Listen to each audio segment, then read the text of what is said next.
রব্বুল আলামিন ইরশাদ করেন সূরা রাদ আয়াত নম্বর 11-তে, ইন্নাল্লাহা লা ইউগাইয়িরু মা বিকওমিন হাত্তা ইউগাইয়িরু মা বিআনফুসিহিম। আল্লাহ কোন জাতির ভাগ্যের পরিবর্তন ঘটাবেন না যতক্ষণ পর্যন্ত তারা নিজেদের মধ্যে পরিবর্তন না নিয়ে আসবে। গুরুত্বপূর্ণ আয়াত। প্রতিটি ক্ষেত্রে আপনি এটিকে ফিট করতে পারেন। অনেকেই দেখি ছেলে নিয়ে আসছে জুমার বারে, ছেলেটার বয়স 16 থেকে 18 হবে, বয়স বাড়িয়ে নিয়ে কাজে নিয়ে চলে এসছে। আমি তো আশ্চর্য, আমি নিজে 30 বছর বয়স পর্যন্ত পড়াশোনা করেছি, তারপরে শিক্ষকতার যুগে এসেছি, যদিও মাঝখানে কিছুদিন শিক্ষকতা করতে হয়েছে ফাঁকে ফাঁকে, যতদিন মদিনা ইউনিভার্সিটি অ্যাডমিশন হচ্ছে না বসে আছি, তোর চলো শিক্ষকতা করছি, এইভাবে আর কি। কিন্তু আমরা লেখাপড়ায় লেগে আছি, আর কর্মক্ষেত্রে একেবারে নেমেছি 30-এ গিয়ে। আর একটা ছেলে 18-20 বছর বয়স আর কর্মক্ষেত্রে এসে নেমে যাচ্ছে। আশ্চর্য হয়ে বাবাকে জিজ্ঞাসা করি, ছেলেকে জিজ্ঞাসা করি, ছেলে পড়ে না, ছেলে আরো দুষ্টামি করছে, খারাপ হয়ে যাচ্ছে। চিন্তা করলাম যে সৌদি আরব নিয়ে গেলে তার কমপক্ষে ভালো থাকবে। লা ইউগাইয়িরু মা বিকওমিন, আল্লাহ কি করে পরিবর্তন নিয়ে আসবেন এই পরিবারে, এই ছেলে মেয়েদের মাঝে, যতক্ষণ নিজের মধ্যে পরিবর্তন না নিয়ে আসবে যে আমাকে লেখাপড়া করতে হবে, আমাকে বড় হইতে হবে, আমাকে ওপরে উঠতে হবে। এই জন্য একটি আলোচনা, একটি গুরুত্বপূর্ণ কথা আমি বলেছি, আবার বলছি আজকে, বিজ্ঞ জনদের কথা, যে আপনি 10টি বছর যে লাইফে যদি একটু কষ্ট করতে পারেন 60 বছর আরামে থাকবেন।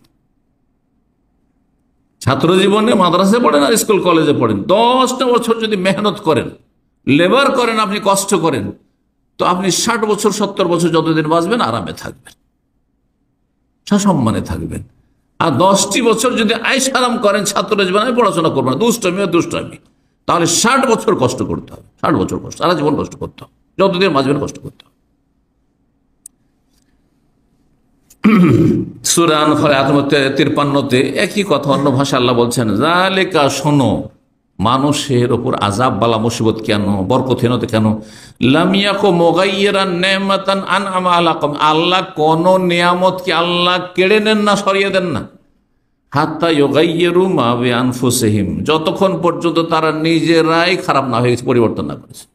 আল্লাহ নিয়ামত দিয়েছেন আপনাকে।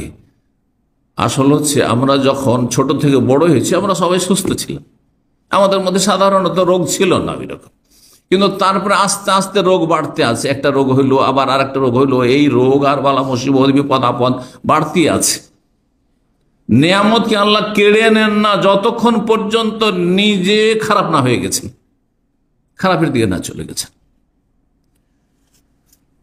ইমাম ইবনুল কাইয়িম রাহিমাহুল্লাহ এই গুনহার কুপ্রভাব সম্পর্কে সবচেয়ে বেশি বিস্তারিত আলোচনা করেছেন, সবচেয়ে বেশি আলোচনা করেছেন আমার লেখাপড়া মতে এবং জানা মতে। তিনি পাপের কুপ্রভাব সম্পর্কে 120টির বেশি ক্ষতি আলোচনা করেছেন। তিনি পাপের কুপ্রভাব, তার মধ্যে কয়েকটি এখানে আপনাদের শোনাই। তিনি বলছেন, অমিন উকুবাতিল মাআসি, গুনহার শাস্তি হচ্ছে আল্লাহর পক্ষ থেকে, আন্নাহা তামহাকু বারাকাতুল উমরি, আয়ুর বরকত শেষ করে দেবে, আয়ুর বরকত শেষ করে দেবে। যারা নেক জীবনযাপন করে আয়ুতে বরকত হয় সাধারণত, যদিও কিছু ব্যতিক্রম আছে, কিন্তু সাধারণত এটা কমন কথা বলছে। ব্যতিক্রম প্রত্যেকটি ক্ষেত্রে আছে, যে ভালো মানুষ অল্প বয়সে চলে গেল, বেশি বাঁচল মানে খুব ভালো মানুষ, এটা নয়। কিন্তু একজন মানুষ সাধারণত এমনটা হয়, আপনি আয়ুর বরকত যদি চান, রোজির বরকত চান, তাহলে গুনাহমুক্ত হইতে হবে। গুনাহগারের শাস্তি হচ্ছে তামহাকু বারাকাতুল উমর, হ্যাঁ, মানুষের আয়ুর বরকতকে শেষ করে দেয়, অবারাকাতা রিজক, রিজিকের বরকতকে শেষ করে দেয়, অবারাকাতাল ইলমের বরকতকে শেষ করে দেয়, ইলমের বরকতকে শেষ করে দেয়। এর জন্য আমি বলছি, আমার সহপাঠী অথবা আমার সমসাময়িক বেশ কিছু বন্ধু মহল ছিল যারা লেখাপড়াতে আমার চাইতে ভালো ছিল, আল্লাহ লেখাপড়াতে তারা ভালো ছিল।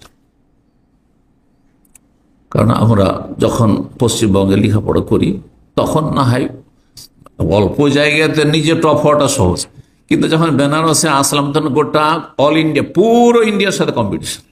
তখন সেখানে দেখলাম যে কিছু ছেলে আছে, তারা আমার চাইতে ইংলিশ বেশি জানছে, আমার চাইতে বেশি ব্রেনি, তারা আমার চাইতে বেশি মেহনতি, এক একজন এক একটাতে বেড়ে আছে। তাদের সাথে আমাদের কম্পিটিশন থাকতো যে কি আগে যেতে পারে, রেজাল্ট ভালো বেশি করতে পারে, বড় কম্পিটিশন থাকতো।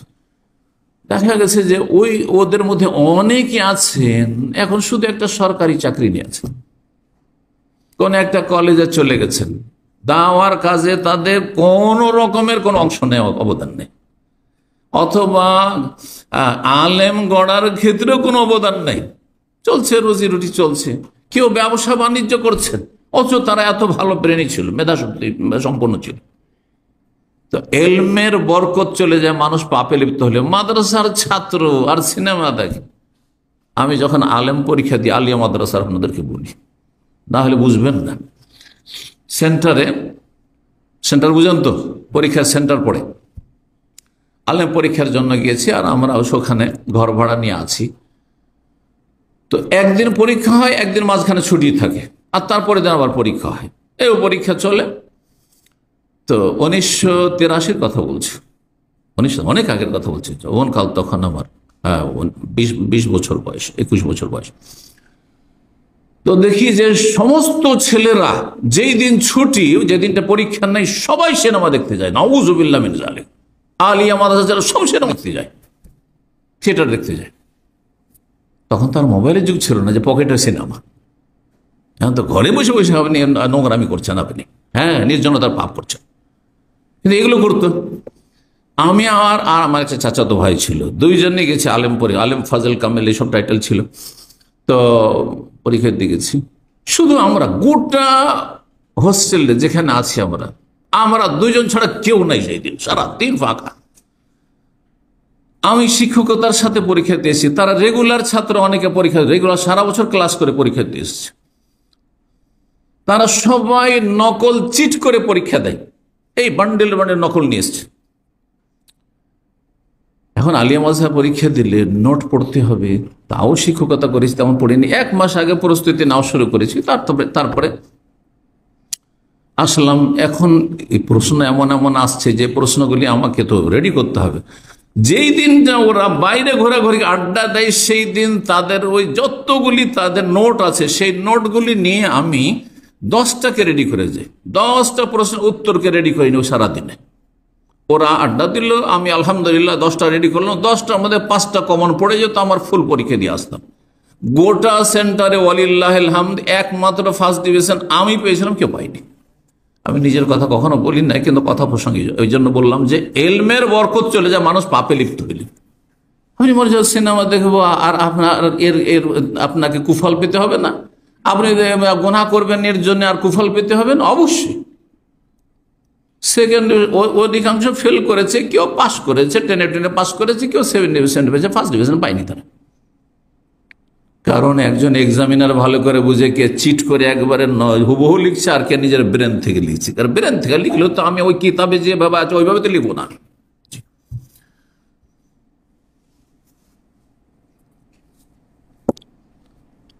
মানুষ যখন গুনাহ করে তো দিন দুনিয়ার বরকত শেষ হয়ে যায়, তার কোনো কিছুতে বরকত থাকে না।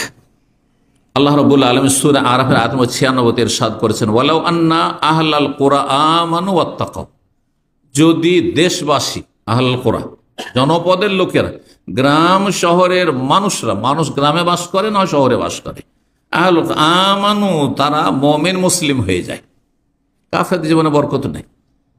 দেখেন দুনিয়ার যদি পরিসংখ্যান বের করেন, আত্মহত্যা কারা বেশি করে, তবে যে কাফেররা বেশি আত্মহত্যা করে, মুসলিম বেশি করে না কাফের, দেখবেন কাফের বেশি আত্মহত্যা করে, জরিপ চালাইলে পাবেন। আচ্ছা, আর একটা যদি জরিপ চালান যে আত্মহত্যা গরিবরা বেশি করে না পয়সাওয়ালারা বেশি করে, তো পয়সাওয়ালারা বেশি আত্মহত্যা করে। বাস্তব সত্য কথা। কেন? তারা শান্তি পায় না, পয়সা থেকেও শান্তি নেই, উন্নত দেশে বাস করেও শান্তি নেই। জি, তারা যদি ইমানদার হয়ে যেত আর কি করত, পাপ মুক্ত, ওয়াত্তাকাও পাপ মুক্ত, গুনাহ থেকে বেঁচে থাকতো, লাফাতাহানা আলাইহিম বারাকাতিম মিনাস সামা, তাহলে আকাশের দরজা সমূহ বরকতের খুলে দিতাম। আল্লাহ বলছেন আকাশের বরকতগুলি আমি খুলে দিতাম, ওয়াল আরদে জমিনের বরকত খুলে দিতাম, ওয়ালাকিন কাজ্জাবু কিন্তু তারা বিশ্বাস করেনি, মিথ্যে মনে করেছি। ফাখাযনা বিমা কানু ইয়াকসিবুন, সুতরাং তাদের পাপের কারণে, কৃতকর্মের কারণে তাদেরকে পাকড়াও করেছি। আল্লাহ বলছেন